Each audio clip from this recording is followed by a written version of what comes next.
Good afternoon, everyone. Interactive map of the eruption in Kilauea.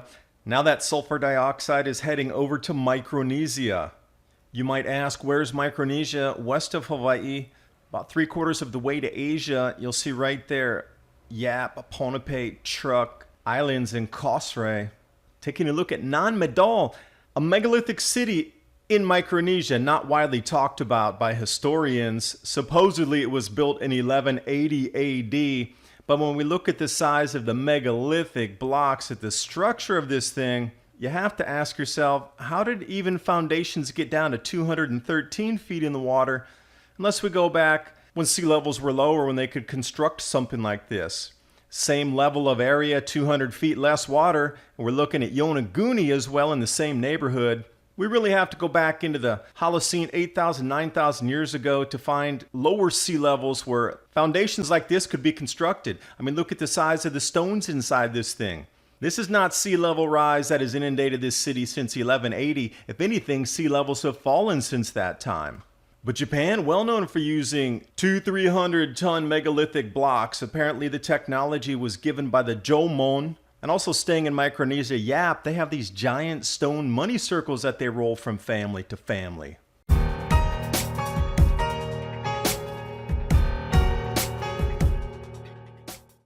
I've included links to the interactive map so you can keep up with where the fissures are and where the rivers of lava now liquid flowing into the ocean. These rivers are actually flowing as fast as river water is. It's amazing. The change in the composition of the lava, the magma, wherever it's extruding from, and also a couple more breakthrough points that shall be added to number 25 and 26 on this list here. The reason I bring that up is because this never-ending eruption at the moment is now issuing health alerts clear over in Micronesia. That's approximately 3,000 miles west of the islands. They're calling it a VOG, or volcanic smog. Residents on the Marshall Islands are being hit first. They're warned to stay indoors. Lower visibility for shipping.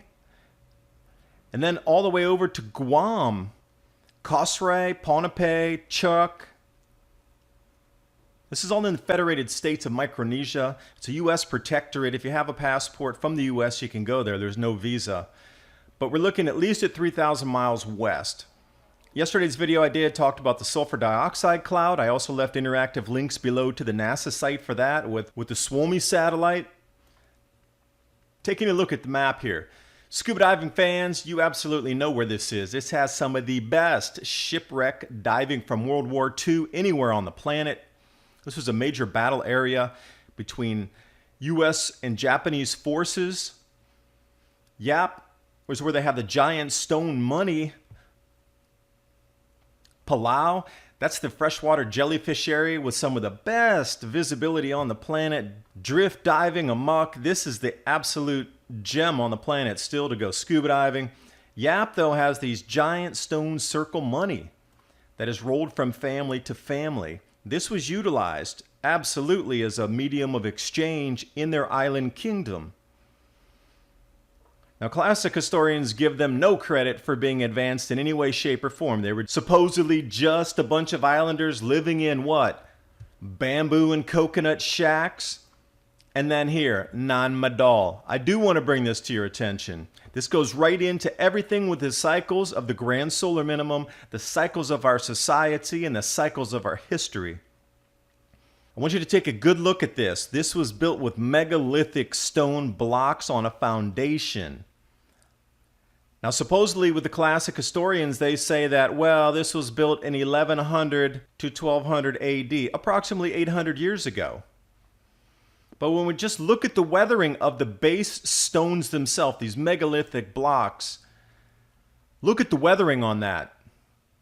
And you have to think 800 years ago, they would have not built right here because it's too close to the sea. Wide out here so you can see the approximate height of the walls. These basaltic pillars, if you will, some of those are 70 tons, 30 feet long. How would they even be able to move such objects around the island? And why would they put it so far out and utilize so many resources to put this thing together?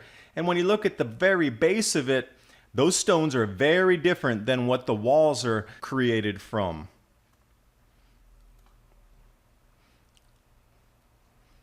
And then from aerial views, you can also see that these atolls were interconnected as well. If sea levels were approximately the same as today, they were sure not building this.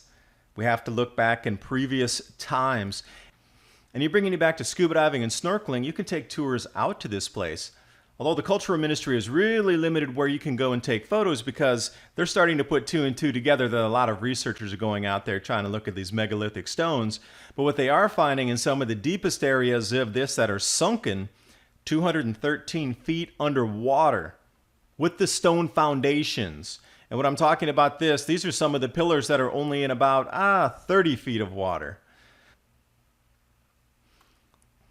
So if we're going to believe the classical historians, we need to take a look at sea level back then at 1180 AD, right in the middle of the chart there where it says global sea level.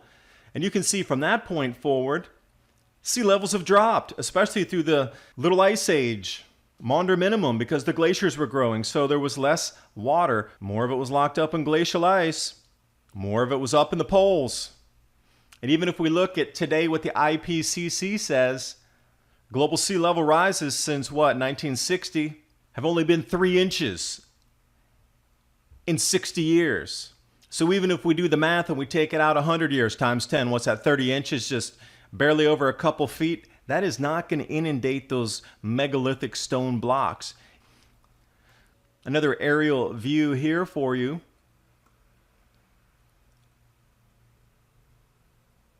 You can really see the complexity of this and how it rises. And when I'm talking about the area that was 200 feet underwater, we have to go to the far right where it says reef. You see that circular enclosure there? That's the area that's down deeper. They think it's an amphitheater of some sort, but again, you're forbidden to dive on this exact spot. Don't know why. Other areas, right at coastal, you're allowed to dive on, you're allowed to snorkel, but when it gets out to the periphery of the foundations of the enclosure itself, you're forbidden from going out there. They cite it as currents and deep water. I don't know, you can snorkel right there and you can exactly see where some of these basaltic rocks are. So let's take a look at the different types of foundational stones compared to what the building stones are. Those are in the 100-ton range for these boulders, megalithic blocks on the bottom there. Even when you're looking at what these longer pieces are, they call them the pillars. Those things are 30 feet long anyway and in the 50 to 60-ton range. We're told that it's a bunch of people living on an island that are using coconut shacks and they're building something like this. Does not add up at all. And even if we want to use the sea level change from 1900 to 2010, we're talking about 100 years of sea level change. I'll even take you right into the middle. I'm going to be the devil's advocate. I'm going to go with 3 millimeters per year. We match that out. That's 1/10 of an inch. So every 10 years, that's going to be an inch. What we really have to do is start looking back in history and saying, wait a second. And this goes right back into the cycles that I'm always studying with this grand solar minimum. If we're going to be looking at foundational structures at that point, where they're located currently at NAN MADOL, we really need to go at least 8,000 years back into the past where sea levels would be 60 feet lower. Now, traditional history tells us there was no evolution of that point to this complexity of architecture, mathematics, and construction methods at that point. We're talking about 100-ton blocks moving to some of the most remote part of the island. The only plausible explanation is that during the last ice age, sea levels were far lower than they are today. You can see there would be different continental formations, and we're starting to find cities across the planet that are out in the continental shelves that are now flooded. This makes the most sense, that there was a prior culture. We keep reading about this in all the traditions. Even when we come to places like Yonaguni, which is the exact same kind of depth where the far edges of NAN MADOL's foundational structures are. If you take 150 feet of water away from here, Yonaguni is above water, yet at the same time, so is NAN MADOL. Now we're supposed to believe that this is all just natural. These angles that you're seeing and these reverse reliefs here, this is all supposed to be just natural erosion at 130 feet under the water. Then even when we're looking at Kyoto Palace, I've been there myself. I have a few photos I'm going to try to find. They're using megalithic blocks that have no explanation of how they built this as well. There's not just one of these. There are several strewn about in the foundational structure. And then when we come up to Ishibutai, Tumulus, these megalithic stones that you see here are at least 600 tons at the minimum. Different view for you here so you can see approximately how large they are. Now, the stories from Japan are the Jomon people had taught them the skill on how to levitate and move such large stones. And again, we start to match up in history these same legends and stories about how people passed down this vibrational technology.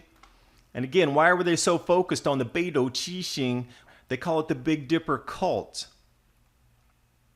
It's pervasive through China, Japan, all of Asia.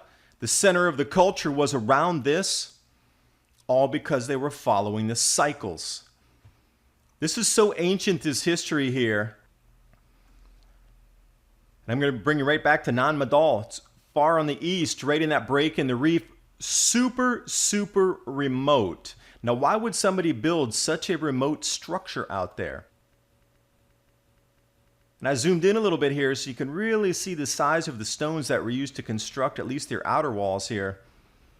We're looking at 400,000 basalt pillars to construct this area. These individual beams are the pillars that I'm talking about with the length on those things. 30 feet, we're looking at 10 tons minimum. We need modern cranes to approach to make something like this move into the correct position. Take a look at how high the walls were. How much manpower would this take to construct? And again, with modern history, we're just told, hey, they're living in coconut huts. I'll run you through a few more images here. You can take a look at why they would even put such foundations in water. The walls are intricate and these stones are massive. And some more archaeological work being done at NAN MADOL. They put it as log cabin style construction, 5 tons, but we find the same exact thing in Indonesia.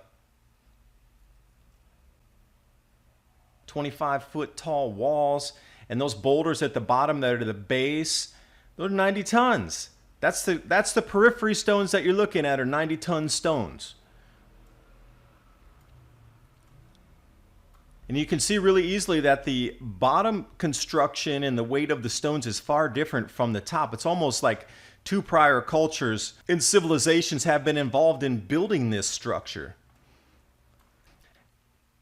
It appears that there's roads heading off into the deepest section, but why would they build roads if it was going into the water already?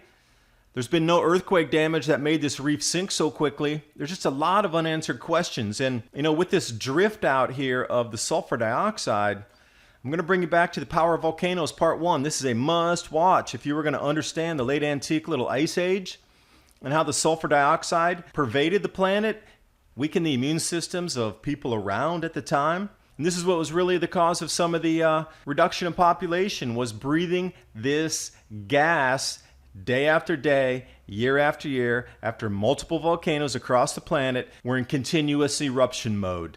Here we go. The first one is Kilauea. 2 more to go, and we're going to repeat a late antique little ice age sulfur dioxide event. Thanks for watching. Hope you got something out of the video. Just trying to wrap ancient history and the cycles and what's going on now, because it is definitely all interconnected.